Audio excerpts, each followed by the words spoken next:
WesWes Show.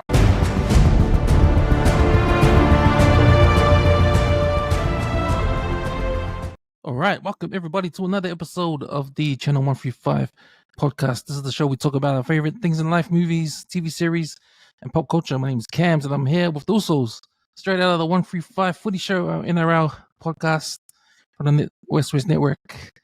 Congratulations and commiserations to both of you.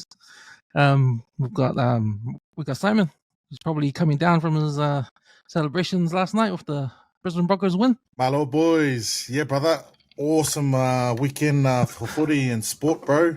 If you're a Broncos fan, but it started off with a good night when Chief of War came on, bro. So we'll talk about the Broncos on another show. But sick episode we got through Wales. Can't wait to dig in. Yo, and on the other side of the panel on the 135 Footy Show, we have Bobby.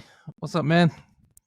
How are you doing this week? Still recovering from Saturday night?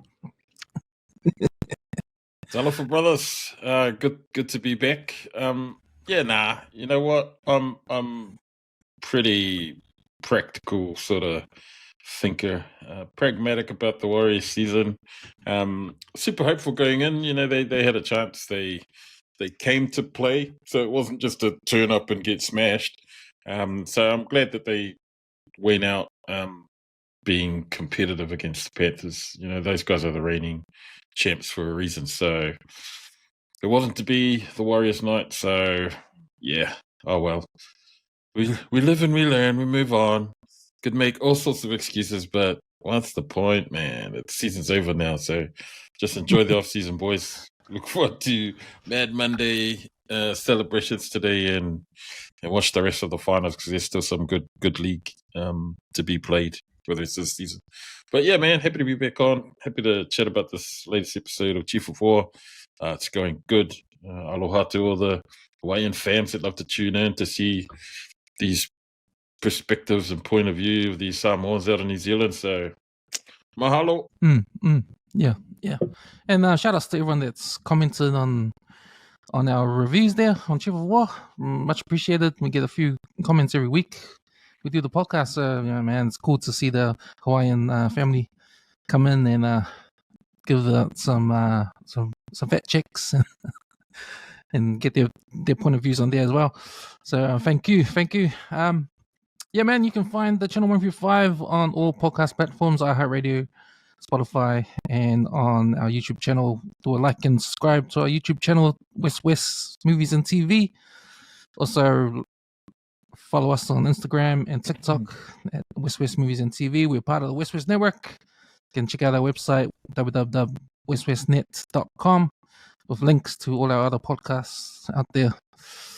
All right, boys, we are here to talk about episode 8 of Chief of War that dropped last Friday.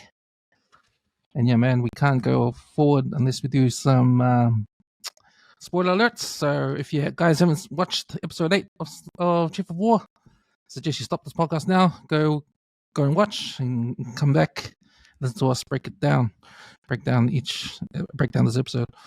Okay, we're going to do the WesWes Channel 135 recap. Spoiler alert! Spoiler alert! Spoiler alert! Spoiler alert! Episode 8, The Sacred New Grove, directed by Brian Mendoza, written by Thomas Baasabet, Jason Momoa, and Doug Young. The episode opens with the aftermath of the village attack. Kaiana Kaiumanu surveyed the damage. Among the dead is Vai. Kaiana holds Kamehameha responsible for the carnage, believing the warnings he'd given about the Europeans were ignored. Kaiana considers leaving to return to Kauai. Nahi accuses this of cowardice, but Kupoi seeks to support him. The next day, Upunui ambushes Nahi and Heke. Nahi distracts the attackers so Heke can flee, but it's a disaster. Nahi is brutally killed by Kioa, and Heke is raped by Opunui and sent back to Kaiana with a message. On Maui, Kupule tries to gather support to overthrow his father, who is having hallucinations and a violent meltdown. Kupule tries to kill him, but Kaikili is too quick and stabs Kupule in the guts. Kaumanu tries to reason with Kaiana and convince him not to abandon the fight. Kupoi also pushes for reconciliation. Kaiana is asked to return to Kamehameha's side, especially now that these external and internal threats loom large. Kamehameha, after much indecision, finally accepts that he can't face these threats alone. He agrees to let Kaiana teach his people how to use the guns. The episode ends with a symbolic event. A nearby volcano rumbles and erupts. Seen by many as a sign from the gods, war now seems inevitable. And that was your Channel 135 recap. Man, this episode, pretty brutal episode. Pretty violent episode, pretty emotional episode. A lot happened. A lot of action happened in this episode, which to me kind of was it was a difference because I thought that if I thought about it, the last 3 episodes were kind of slow burning. So, man, I'll get your first thoughts on that. Pain. Asai. Solid, man. This probably for me, from start to finish, man, was probably the best of the series so far. And bro, it had it all. It was a real Seki as movie on its own, bro. If you haven't watched any of the series so far, bro, it's just how it had everything, bro. It started with some real gory carnage on the beach. Eels, the fucking half face with all that big fractures everywhere, just carnage, man, all over the beach. And then Kaiana and his tribe. To a little bit of drama, like semi slow paced romantic shit going on with Kahumanu and what's going on there with but bro, just everything, bro. I don't even know where to start. I was on emotional high. I mean, emotional down when Nahi died. Soul, bro. I felt that. He was one of my favorite characters throughout the whole show, and he's just been so. And when I look at it, bro, his downfall was heck, bro. These women, they fucking caused trouble, bro. Simon Metcalf and his crew should have been killed on the boat, man. So we see all of that. We see all of what that brimming friction between Guyana, but then we see it come 360 because now they're fucking teaming up and doing their fucking gun practice at the range. Because we see this threat and these characters, it was so mean. I don't know, bro. I'm missing out we had a fucking father-son murder going on, bro, which was real emotional shit, bro. I felt for Kaikili when he did that,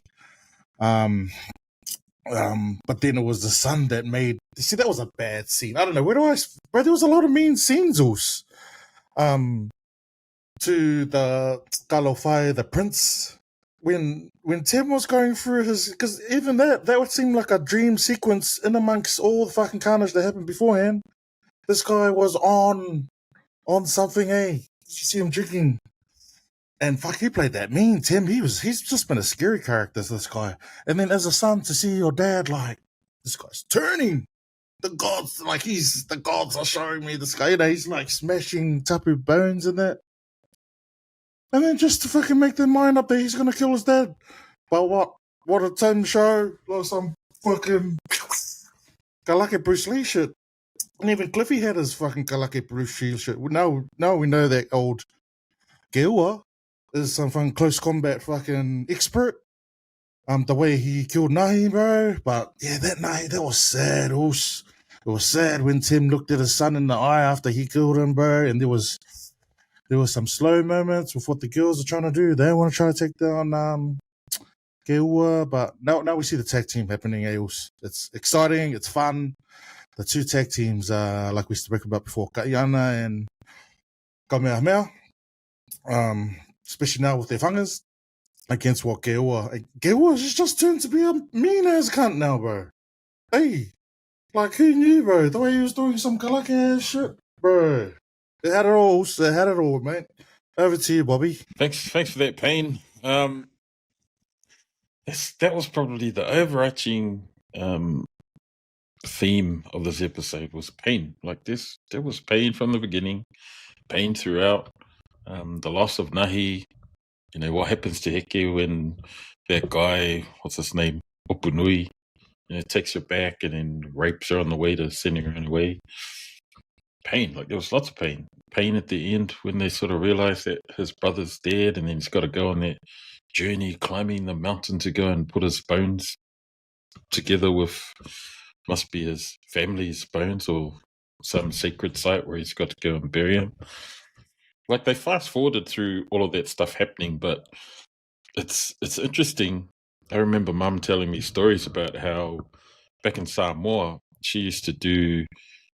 They used to, every now and then, every so often, they would dig up the bones of their loved ones and get whangu'u and polish them, and then re-top a cloth and put them and bury them again. Hearing Mum say that is like, oh, that's a completely not a Western thing. It's a very cultural thing. Seeing that scene with Jason Momoa, wrapping up his brother's skull and all those bones made me think it must have been a common thing to do in the Pacific, because I know they used to do it here in New Zealand as well. They would just hang bones up and then just let all the stuff fall off, and then they'd go back once all the bones were clean. They would pick up all the bones. All of the flesh had been eaten away by all the bugs and the birds and all of that sort of stuff, and then they'd clean the bones and go and put them away as well. So I found that scene really interesting because it made me think of Mum telling me about her stories when she was little, having to do that sort of fe'au for her grandparents' bones. They'd have to dig them up and do all of that stuff. But yeah, like I said, there was so much happening in this episode. The loss of Nahi was super sad because that gives you another sort of, not like Kaiana needed any more, encouragement to go and whasi ke ua, but now it's like, tele, now he's got even more reason to hate that guy. But then, yeah, him and Kamehameha coming together at the end, yeah, finally. But from the beginning of the episode, at the start, Kamehameha sort of approaches the council real angry like, because he was going to go and give Kamehameha a piece of his mind right then and there on the beach. But then it was his wife that says, hey, don't, not here, Well, he's telling him, no, it's not the place to do it. So he waits to go to the council, and then he gets booted off the council. And then you got Kahumanu who sort of runs out after him, and then like Kamehameha and Moku, her dad, are sort of looking at her like, hey, that's a little bit too close for comfort for those guys. And I think they're sort of starting to realize that now. And then the scene sort of comes along where Moku's like, oh yeah, Kamehameha doesn't need your counsel anymore, to his daughter, because it's quite obvious that, hey, you guys, and even though they were the ones who were right all along about what the Palangis were capable of doing and the things that they had done, they're the two that end up getting sort of kicked off the king's council. They're now no longer, they don't have the king's ear. And so that was a bit strange for me. It's like, come on, these were the guys that sort of told you the threat that they posed, but you still wanted to have them protected under your new law. You still, so yeah, all of that other stuff happening. The scene right at the end, Slice talked about some of those other scenes, but the scene where he kills that priest as an offer to the gods, because he wants, this is my first sacrifice for the coming war with Kamehameha, so I want the gods to be on my side. And, pushes the guy in, and then the volcano starts to rumble, and you hear all those noises, and it starts to erupt a bit. And then Namak is like, oh, the gods are speaking for Keua. The Hawaiian word for that sign is ho'ailona. And it's similar to the Samoan word, which is whailonga. Like, that's same. And there, from the start of the series, you've noted words that sound similar to Maoli. But, man, there's heaps of words that sound similar to Samoan as well. Like, when there was one scene where, I forget who the characters were, one was arguing with another one, and then you hear, Walava. That's enough. Walava. And I was like, oh, that's the same in Samoan. Walava. And so the aspects of the language I'm really finding quite cool, because there's, you can tell words that are similar to Māori because we've living in New Zealand, you hear Māori at the time. But then there are words that you hear that are very similar to Samoan, which I think is really cool. And Po'ilona is one of them. Whailonga, signs. And like a lot of Pacific people, Polynesian people back in the days, they all believed in signs. Maoli believe in signs. Signs that, something will be favorable tomorrow. Tomorrow's a good day to go fishing, or tomorrow's a good day to start a war, or whatever. So Hawaiians, very similar. They used the volcano heaps because it was there on the island. They had gods, and the volcanoes sort of symbolized those gods. You push a guy in, and then it starts to rumble. Of course, you're going to think it's a positive sign for you. And so, namake at the end, real ominous. Oh, the gods are speaking for Keua. So they've got to go and find their own gods. And that scene that they find at the end where Kamehameha's finally sort of, okay, yeah, I'm going to use your weapons to fight this coming battle. Because, I've been waiting for the god of war to give me a sign, but suddenly the god has not spoken to you, man. So you might as well go and use those whangas that Kaiana's brought to go and, to settle things with Keua before that impending threat of kahekili from Maui comes over. But there's all that drama happening on that side as well. So Sai's right, he touched on that scene. Very dramatic scene. Kupule thought that he could be the man. It ends up not being the man. Gets stabbed in the gut, and that's his dad having to call for help for him. So, Hawaii doesn't know any of that stuff that's happening at the moment with kahekili. But, the Kai Upunui they sent to help Keua come and battle with Keua against Kamehameha. Like, his agenda is, I'm going to help you defeat these guys, and then I'm going to kill you myself and claim Hawaii for kahekili. Like, that's pretty much what he told Kupule in that last episode. So, looking forward to this ending episode of this current Chief of War season. Like, you can tell it's not going to all get wrapped up. There's too many storylines for it to finish in one episode, so it's most likely going to head into a second season. So I'm looking forward to it. But man, this season already, the most expensive TV show that's ever been made, more expensive than Game of Thrones, all of the Lord of the Rings stuff, like $300-something odd million. I need to go and shave my hair and try and be an extra for season 2. So yeah, it was a good episode, bro. Yeah, it was a good episode. I thought, like you say, probably the best episode so far in the series. It was action packed, and they had a lot of emotion in it too. Also, you notice they showed a lot of the culture as well. With the burying of Nahi going up the mountain and burying them up high. I thought that was cool too. I thought the cinematography was good as well. There was that scene where Kaumanu and Kamehameha were sitting down together, talking to each other, and then just that shot there with it was dark, and then just the light of the candles, and just that scene there was pretty awesome.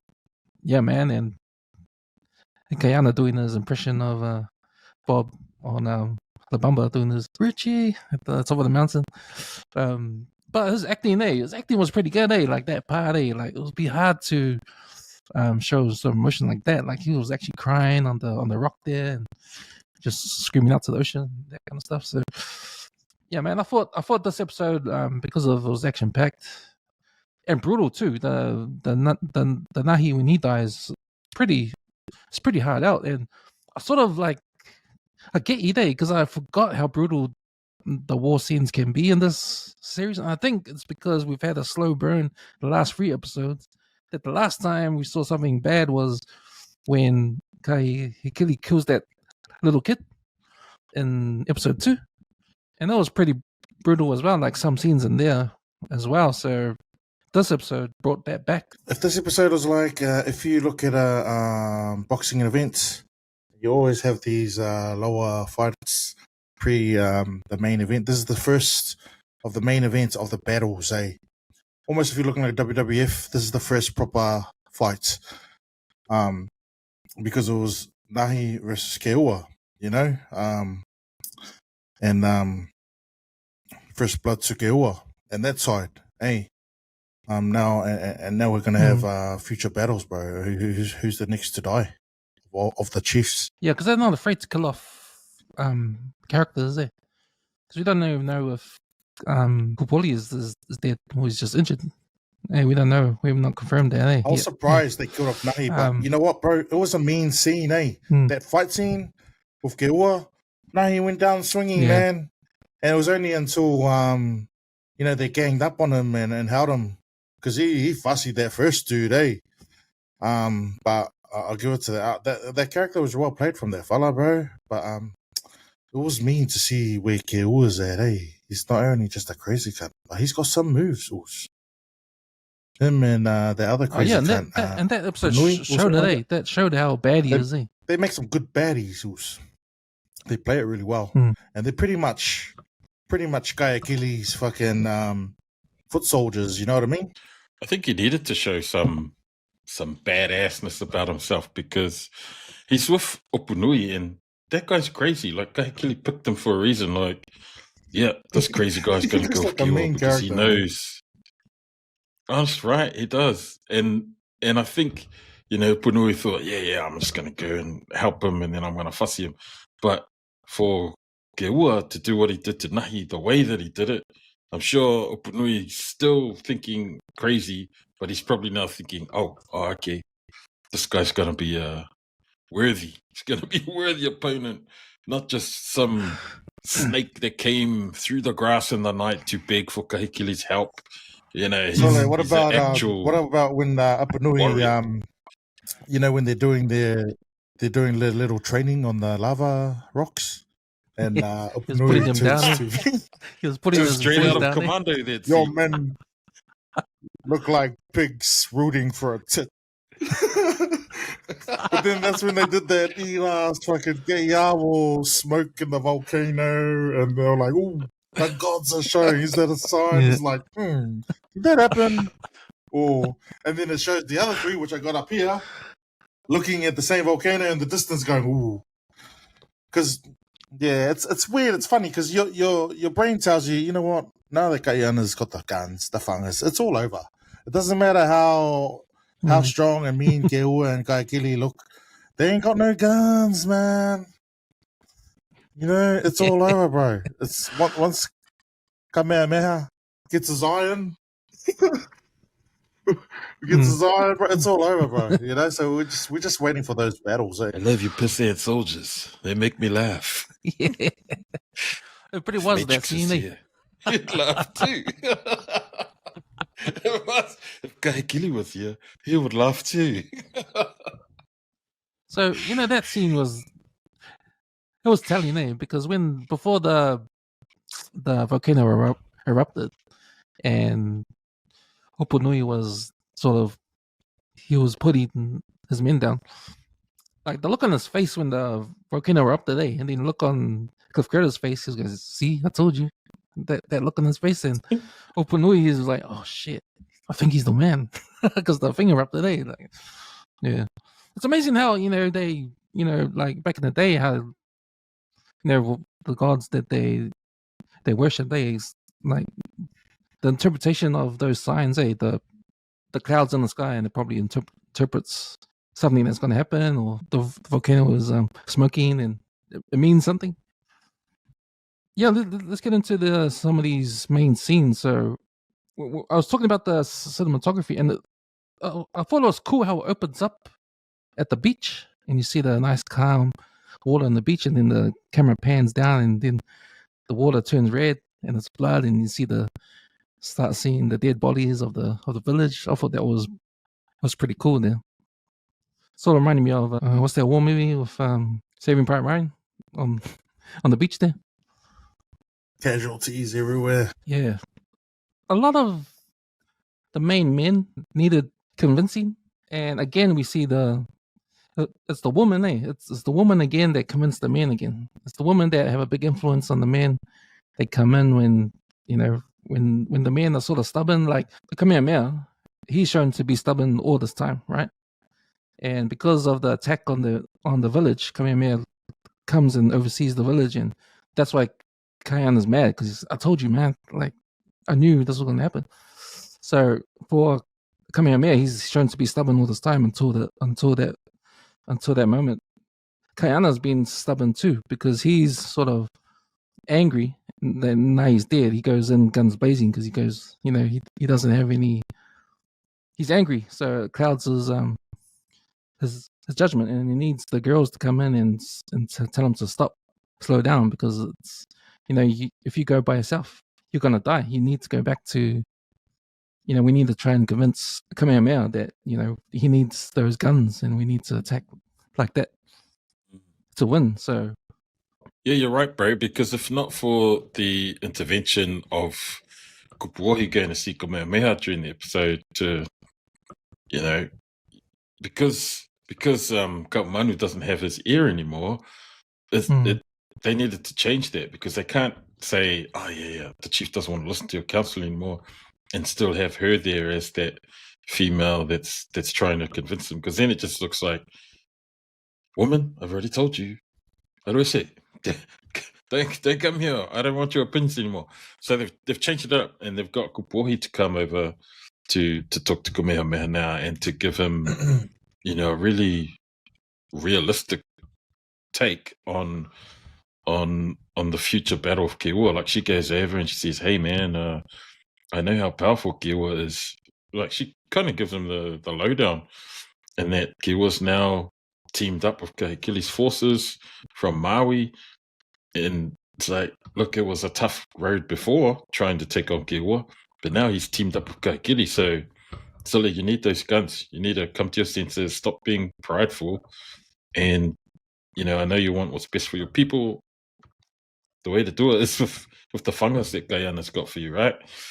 And so you're right. It was the girls who sort of had to convince the men to sort of step back from their anger, from their pride, from their whatever it was, to sort of mend that relationship. And then in the end, you see them sort of practicing the shooting. Kamehameha's sort of accepted that, okay, yeah, I'm going to need Guyana's guns if I'm going to be successful in overthrowing Kiwa on Hawaii, and sorting all of that stuff out before even going to Kahekili and sorting those guys out. But man, I think more than, aside from the women, like it took a real, I guess, acceptance, acknowledgement from the men in this episode that maybe what they were thinking isn't the right way. Like, I know Kamehameha he's very staunch, very traditional, wanted signs from the god of war. He's been trying to keep the peace and do it his way, when his cousin Gilwa is doing everything he can, teaming up with the enemy of my enemy is my friend, and so now he's got all of Kahekili's warriors there in the wings, waiting to make an attack on Kamehameha and his crew. So, they need to recover quick from whatever happened on the beach with the slaughter of those villages. They need to get over themselves. They need to look past the volcano doing its eruption thing, even though it is a sign. And it's funny, they sort of started to come together at the end, and I wonder if they're going to now do and 6 months later in the next episode, they are now joined forces completely, and everyone knows how to whanga a musket, and now they're battle ready, That's kind of like what it sort of hinted at, like, okay, they finally sort of made amends. They're sort of building bridges now towards that relationship, so that it is effective when Kiwa comes to attack, not these guys still on different pages and they'll get slaughtered. So they needed the women to bring them together like that at the end. Otherwise, yeah, it would have just been Maukami if that hadn't happened. Just on where we're at now with these characters, how they're teamed up now.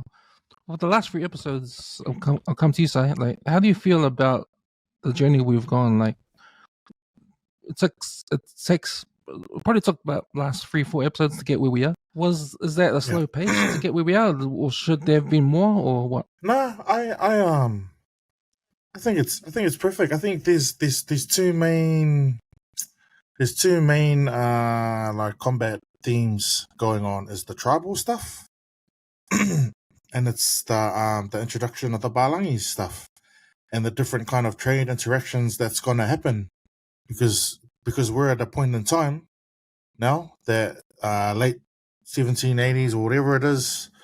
This time is in. Tribes are transitioning, are learning to use the fungus now, bro. Kaiana is the one that was first, and he's the first person, the first Polynesian that's learned this outlook now that Palangis have, that humans can be treated as piece of shit. It's commerce world if you allow these guys to come on our land. So he's the wisest one out of the whole lot. But for me, we're talking about the Kingis. It's been the gills that have really been bots. They've bossed it with their call. Like we see now, Kupuohi, Kaiana's wife, is totally Chicano U-turn. Now she's 180, wants to go full on, trying to do those meeting with Ka'ahumanu to go and kill Kaikili herself. Ka'ahumanu, I don't really... I haven't seen too much value in her character. She just comes across as just a female with Kaiana now and be the second wife or something. You know what I mean? Her counsel with Kamehameha has been like, you thought she was swaying towards, let's go and kill these pale-skins on board. Old Simon Metcalf, who is probably one of the fucking worst characters of the whole series so far. What he did for, the captain of that ship. So it's kind of like, if the girls didn't fucking intervene, one Nahi would be alive, because fucking it was him and Heke that was fiddling around, fucking around in the bushes when they got caught. It was, like I said, Kupuohi, now she's Chicano Titu, now she understands, but it was her fucking poking her nose in that got Kamehameha to get his men to stop Kaiana when they went on board to try and do a secret attack. So he's just kind of been, he hasn't, you know what I love about Kaiana? Sole, he's really enjoying the Palangi offals, eh? He's the only one that looks mean with the fucking shirt and the vest. And everyone's still in their fucking flax and siopo around their mullies. This guy's a bit, now he's much more, intelligent is not the word. It's just, like his travels have really, set him apart from the spiritual outlook of our people and our ancestors, rather than he's come back with almost the naivety of being a native is gone. Like, you've seen what humans can act like and behave like if you allow them to come and take over. Which, on a different level, that's what happened, these poor chiefs, generations down, eventually lost out to these Balarangis, in that way of life. But yeah, I don't know where we started or how I answered that, but yeah, that's, yeah. I don't know if you guys watched the end of the episode after the credits, because they show a little behind the scenes, and they had an interview with the writer Thomas Basabit, and he was talking about how if they wanted to be 100% authentic with the clothing, the woman wouldn't wear anything and no top, because that was how it was.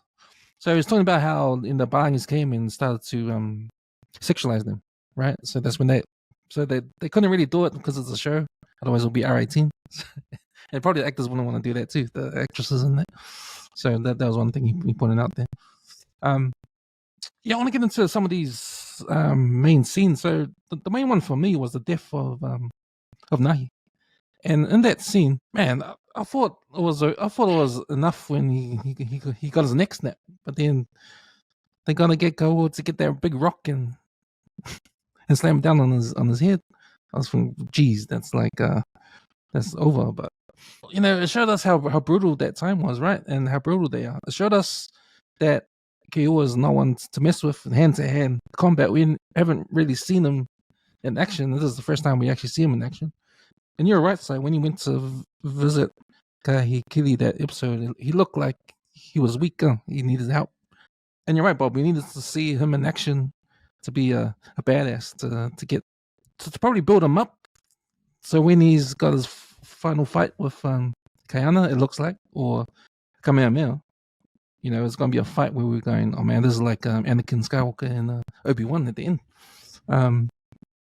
Your thoughts on that, Bob? I'd like to know if there's any Hawaiians out there who would know historically if Hawaiian warriors had some sort of martial arts, hand-to-hand combat sort of developed, you know, because you see them doing those drills, those I'm wrestling sure, Star. drills.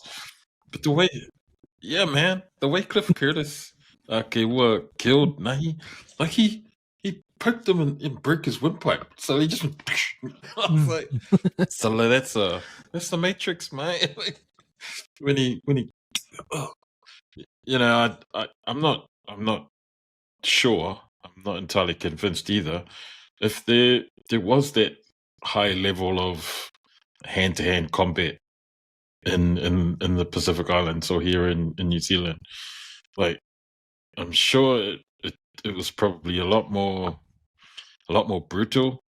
I think the whole snapping his neck and that is probably real because you know you see all those old Bruce Lee videos where he talks about, you know, if their hand is like here, you bite them. You know, if they're right, but you bite, use anything. If their heads over here, prick their eyes. You know, Bruce Lee has that approach of whaonga, anything to get an advantage.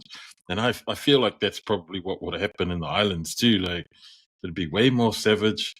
If it was hand to hand, there would have been heaps of that sort of stuff going on. Eye gouging, you know, biting, you know, trying to get behind and headlocks and snapping necks. Like, but the way that Kiwa, man, he was quite measured how he took him down. Like, now he came and took him by surprise and he gave him a bit of a beat down. And then when the guards took them off him, I was thinking, oh yeah, now he's pretty serious, man. The whole show, you sort of think, man, Nahi, Namake, and Guyana are there's a badass trio of brothers. Just looking at them in the battle scenes where you see them just walking around, taking out all those ordinary soldiers that get thrown at them. So when he was doing that to Kiwa, I was thinking, man, he's going to kill Kiwa. The guards take him off him. Kiwa's like, hey, it's all right. Yeah, it's out. It's Gasiva, you know? He's like, let's go. I was thinking, hey, Kiwa, can you handle that? You've just gotten...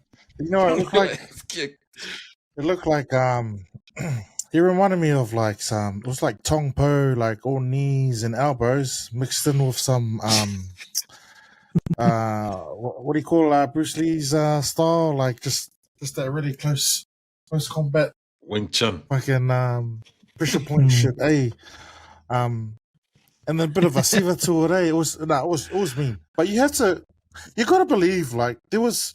We could throw, bro. Our ancestors could throw. You just look at how easily a lot of the Pacific Islanders just compete around the world, past and present. Boxers, fucking kickboxers, you know, you name it, man. Always had the knockout punch, man, the power. But yeah, that was a good question you bring up, Us. We should pump that out to some of this. It sounds like there's a lot of scholar film buffs. I mean, history buffs out there, especially with the Hawaiian people. If you can tell us, and I know UFC and MMA is huge in Hawaii, so there's definitely a history, bro, of combat. And now people, bro, you just look at the fucking kind of weapons they had, bro. Yeah, like I'm not questioning it because I don't believe it. I just think we probably would have had our own sort of style of hand-to-hand combat, and if they incorporated anything like that in the way that they've set up these hand-to-hand combat scenes, yeah, that was all just bringing it up because I was thinking, man, no, he's a massive character. Gewa is not as big, but you know, Gewa is quite nimble on his feet. Yeah, bro. He did. He should be able to fucking beat up Gewa. Gewa looks old. That's why I got 50 think kilos on him. They gave him about 50 kilos on him. He's taller, younger. Yeah, man. And then he just got the tongue and death grips. And his neck snapped in half. So I mean, that whole scene was. You knew that Nahi was going to get out of there alive because, you know, you've got that crazy Opanui guy there, the other soldiers around him, you got Gewa there. Did you think he was going to get through that? Nah, I didn't. Like, I knew as soon as they got caught, man, I was thinking, nah. Even when they were looking from afar, I was thinking, man, don't go anywhere near that. You need to run the hell away from there right now, Nahi, because I knew something bad was going to happen if they got caught. And sure enough, turns around and all those warriors are there, and I was like, oh man. don't kill off. No, he's a cool character. He's the one that's been trying to keep their It's like family those old together school because he knows. akakalakes when he goes through all the lower end fighters and he makes his way closer to the Shaolin monster, and when the monk comes out, he's a koinga dude, and you're like, fuck, he should kick his ass. And then the koinga dude just ends up being the fucking man. That's what Gewo was like, bro. Hey, like you look at his Kingo, and he's not like Momor or any of these Opunui. He's just a koinga with fucking skin and bones, bro. But he just fucking nimble, turned bro. into some Shaolin monk master.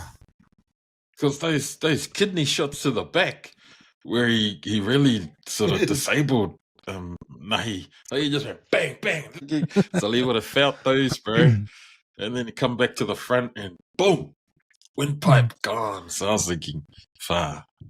Because even that Opunui guy knew who Nahi was.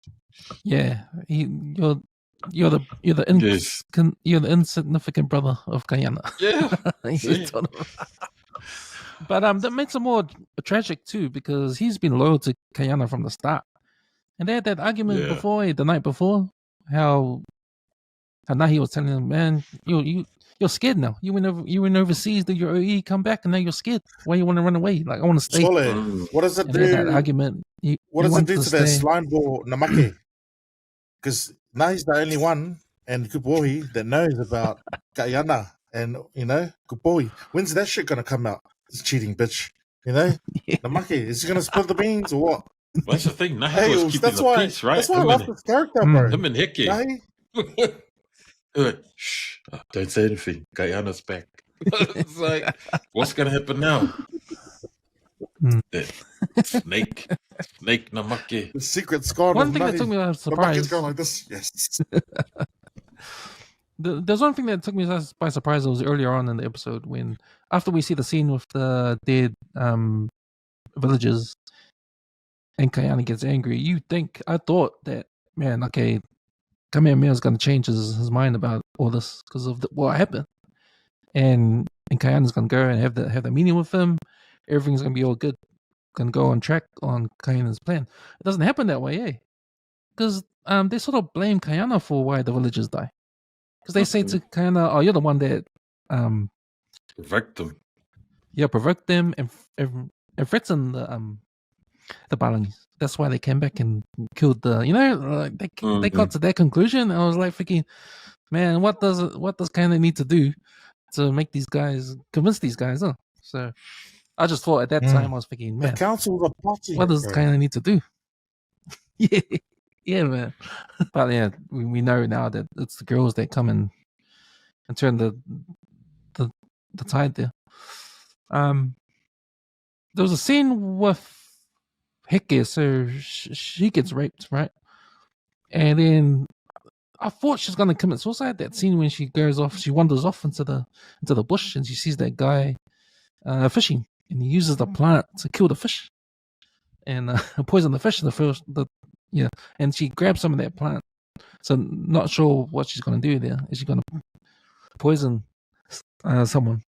Not sure, but you guys have a take on that? I think they leave it open-ended, so you're not sure whether she's going to go and kill herself or whether she's going to try and go and kill Keua, or I don't know. Like she's a bit lost at the moment because Nahi died, and she's those two have had this thing throughout the whole series, but they haven't really acted upon it until that last episode. So yeah, it was quite sad. It was like the first time that they've gone out and then they've made love in the bushes under the coconut trees, and first and last time, because then he gets killed. So it's like, oh, that sucks, because you kind of were hoping that they'd get together because they seemed real cute, I thought, earlier on. And then it's happened the way it has. So they keep it open-ended, so you don't really sort of know what she's going to do, whether she's going to go and try and poison the guys that ended up raping her. Like all of that stuff was implied. You didn't see, that happen, but you see her washing blood in the water from between her legs. So I'm like, okay. Or whether she's going to go and try and poison those guys that did it to her. So yeah, I don't know. purposefully leaving us in suspense is probably a good thing. So you don't. You know, it would have sucked if they had killed her after the end of the episode, because it's like, and then Namake would definitely be scot-free, man. I can see her being a badass, like really killing someone, because she's had a propensity. She's the one that's approached Nahi's been training her, bro, and there's a lot of scenes where she's been like training, and I think the real loss she felt when Nahi passed away. She's gonna use that, and she's gonna kill, perhaps not kill, or maybe, who knows. But maybe one of his men. I'm picking her to be one of these characters, bro. She gets stronger and stronger every episode. That scene you mentioned before, Bob, how they sacrificed that he's a priest, eh? The guy on the volcano, he just pushed him in.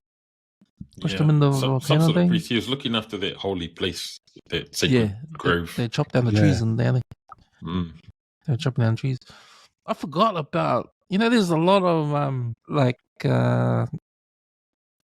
media out there that talks about how Hawaiian sacrificed in the volcanoes. So I actually forgot about all that. So when we see that scene, that's part of it. It's part of that story of sacrificing in the volcano. You see in the movies, you see in in cartoons and that. That shit happened. Yeah, that shit happened, man. And I actually forgot about that. So when that scene came on, I was like, oh yeah, that's right. They used to do that kind of stuff, eh, man. You see it when the scene when the priest comes out and tells these invaders, bro, Keua and his men, like this is a tapu place, man. That his god will be. Well, I forgot the line, but then Keua replies, "No, we are here to feed you to our gods." And we see that, man. Volcanoes, the lava. These guys had a real special Hawaiian and their ancestors. It's really looked at the gods, like through the sea, through the volcanoes, everything, man. You see it in the stories, Moana, all of that. Bro, it's a transition from that thinking to what Guyana's bringing now. Eurocentric, Palangi ways of looking at life, bro. Whereas our people were all about gods and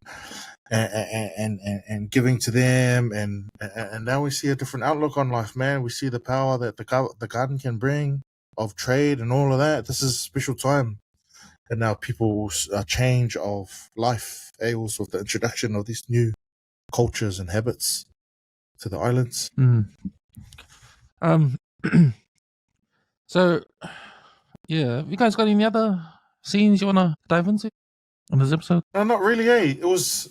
Kupule was a really well played character. That was another one that kind of put you on an emotional roller coaster. Because one, I brought it at the opening, like, what was Guy Kili on, bro? What kind of that sequence, that whole scene in the middle, it's just like a whole new story where he starts grabbing the skulls of the place or all this past. But he was drinking something, right? He was drinking that fish. He was drinking that fish cover thing. Yeah, that got some chemical in it, and then it gets all high. And stuff. But I just thought that was such a sad way to go for Kupule, just for a father and a son. Just how out of it that was, bro. The son thinking he's gonna do the right thing and kill his dad because he's gone with he's away with the fairies. You see, when he grabs his fucking whatever that weapon was, bro, some kind of whalebone, who knows? And then just how fast Tim was, It didn't matter how onga he was, but he was just he saw that shit coming. Boom, punch.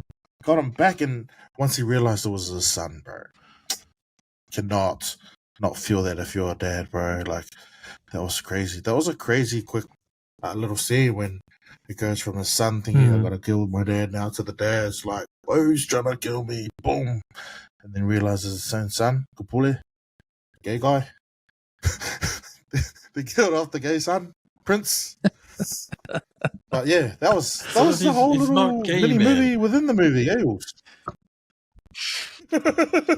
Well, because the show, These chiefs, man, they're badass hand-to-hand combat. Like they got some skills when it comes to combat. And you probably have to be if you're a chief of war. I think that scene is probably an important one to highlight as well from the episode, because you see there's all that stuff that's happening on Hawaii, but then, Kahekili still has to have a scene so you can see what the hell's happening on Maui, right? Or Oahu, or wherever he's based now. And, shout out to the people, the Hawaiians who are commenting on our podcast that talk about the reason why it took Kahekili so long to attack Hawaii is because he was putting out all these fires on Oahu. So he had come from Maui, taken out Oahu, but there were still chiefs that were trying to rebel against him taking over Oahu from Maui. So it wasn't I've attacked Oahu and now everything's under my rule. There were still different chiefs that were rebelling against him and trying to, get Oahu back for their own sort of royal lineage, because they could see what Kahekili was doing. He's like trying to erase all these royal lines. He's getting a bit mad. He's got his own sort of warped version of the prophecy that he's trying to fulfill. In that scene, even though Tim's only in that one scene with his son, Kupule, again, that's all. You don't know whether he survives or not. He's calling for the healers to come at the end of it.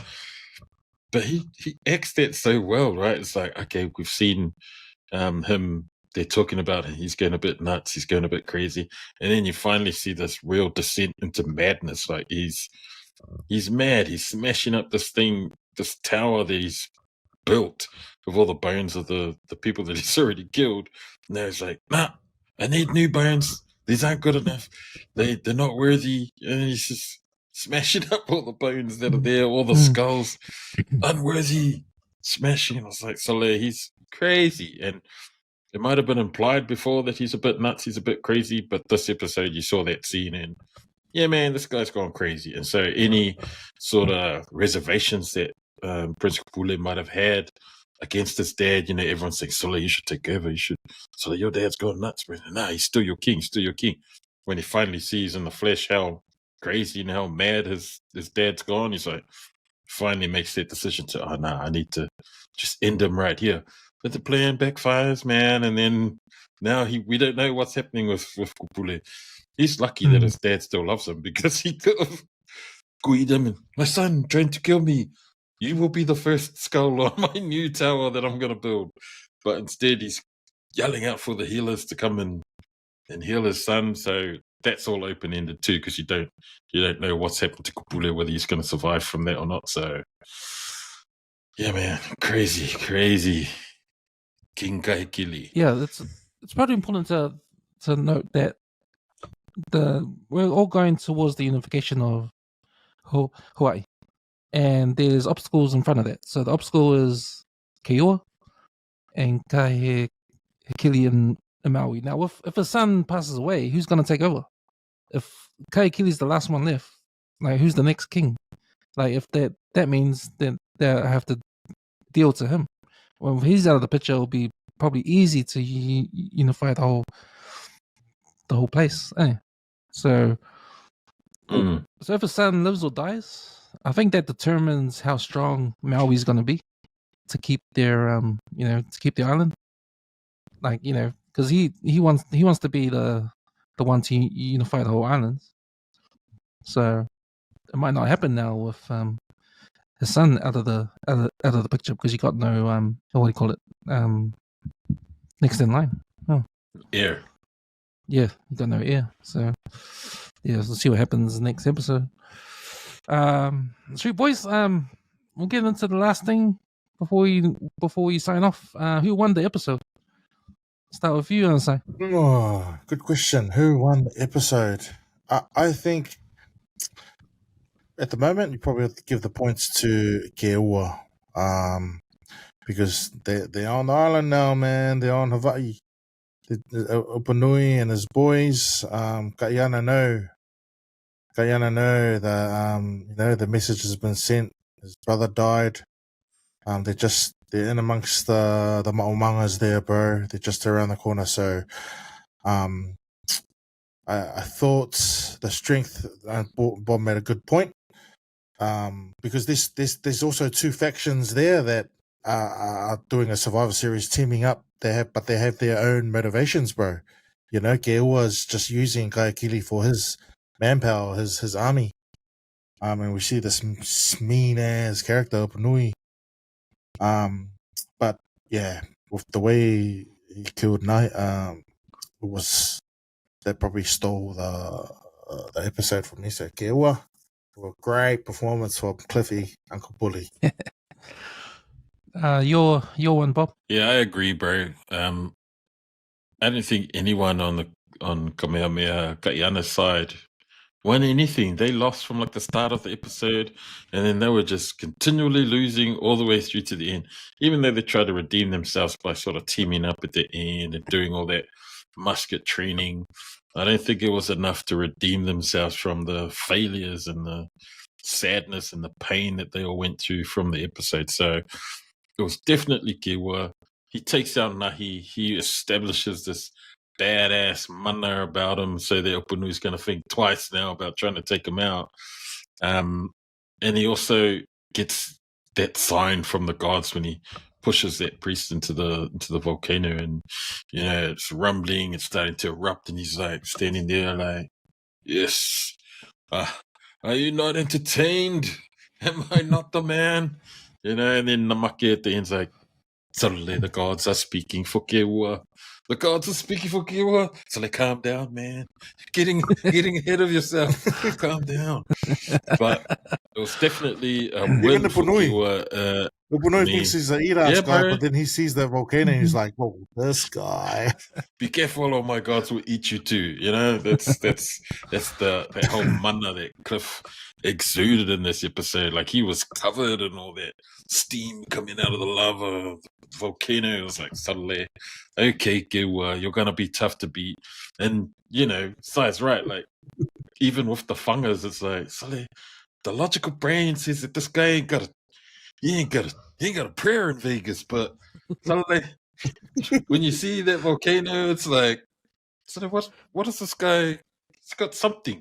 He has something, and even though they've got the guns, supernatural. they've got the guns, and like people will be watching this game. Suddenly, what is this guy gonna do against those muskets and all these guys training to fanga them? But let's be honest, man. No amount of training by one Hawaiian who's just learned how to fangas himself. So they're gonna be like, oh shit. Axe to the head. You know how long it takes to flip and redo these muskets? Oh, it takes ages, and I don't think they're as disciplined as like, you know, regular Balangi soldiers were with muskets. You used to see them, they'd stand up in like lines, they'd be like, yeah, fanga, get down, reload, the next one, fanga, stand up, fanga, you know, like that. These guys are going to be like, one fanga, and then the next minute it's going to turn into an axe, and they're going to break the weapons. They're going to break the weapons, and it's like, suddenly, that's a rifle. It can kill 10 guys from like 100 meters away, and now you're fangaing it like an axe. So, Gewa was the one for me by the end of that episode, bro. Yeah, I agree. You gotta bring the bad guy up to beat him down at the last episode, man. So this is Gewa. This is the writers bringing Gewa up to like a formidable foe for our heroes to take down for the last fight scene for next episode. So yeah, next episode on the way this Friday. Looking forward to it. Final episode for Chief of War. And yeah, man, we'll be breaking that down too. Thanks, boys, for jumping on. Breaking down episode 8 of Chief of War. Last episode, like I said, do the last episode next week, the finale. And hope you guys can jump in on that one. All right, boys, that's us. Tune in, everyone. Don't forget to like and subscribe to WesWes Movies and TV YouTube channel. And we'll see these two again on the 135 Footy Show that will drop this Thursday. All right. Have a good week, boys. Bye. Thanks, Cam. Bye, Bob. Bye, bro.